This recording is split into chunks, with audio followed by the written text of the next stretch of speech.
वालेकुम YouTube family, उम्मीद है आप सब खैरियत से होंगे। आज की हमारी वीडियो का टॉपिक है rules of CSS and PMS precis and composition paper.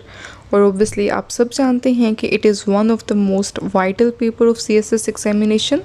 और आज की वीडियो में हम इसके rules in depth in detail करेंगे और मैं एक एक पॉइंट आपको साथ साथ इलस्ट्रेशंस के साथ समझाऊंगी ताकि कहीं भी कोई कन्फ्यूजन बाकी ना रहे। और प्रेसी एंड कंपोजिशन के पेपर में सबसे पहले हम करते हैं प्रेसी के ही सवाल को। You can see the rules written on the screen. So let's start from point 1. Your pressy should be a simple version of original passage. You don't need to put fancy words in it. Secondly, a candidate's pressy should be independently readable. What does it mean? For instance, if your paper checker doesn't aware of original passage, he should be able to get the basic concept from your only pressy without reading the original one, right? Then the next one is retain the original idea. Do not distort the original essence of paragraph. For example, if you get a passage regarding atheism saying there is no God, then being Muslim, obviously you would like to disagree with the statement, but you have to retain the original idea as it is. You are not allowed to put your thoughts, your opinions into the pressy. I hope you get this point.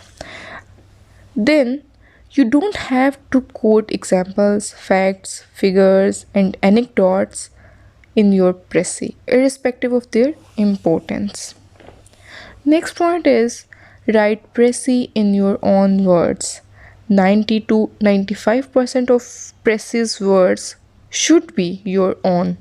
However, you can borrow few words, keywords, jargons as it is from the original passage.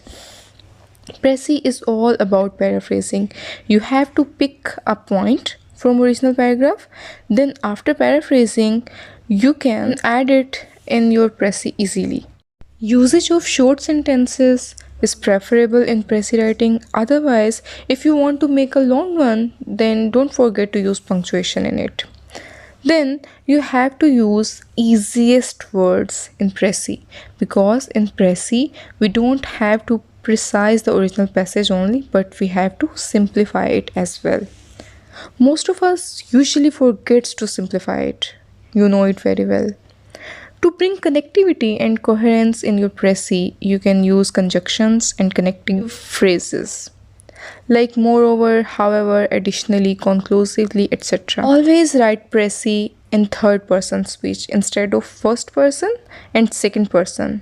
Like you don't have to use I, you, we, they in your pressy writing. Let's move towards the next point.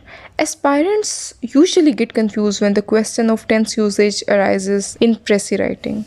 To clear all the misconception, I want to clear that you have to use the same tense which is used in the original paragraph. If in the original passage you find transition of tenses, then you have to follow the same transition into your pressy.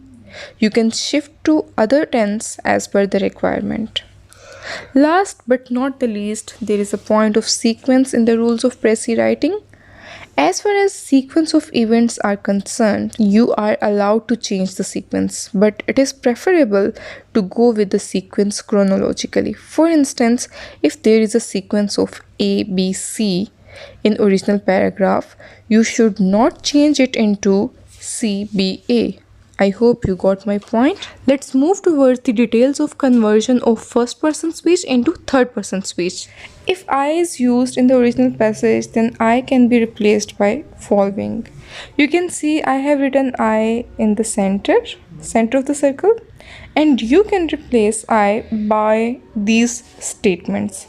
You can write the author states, you can write as per the author. You can write the author is of the opinion that, according to the author believes, the author thinks, the author feels that. You can replace the I by these statements. That's how you change the first person speech into the third one.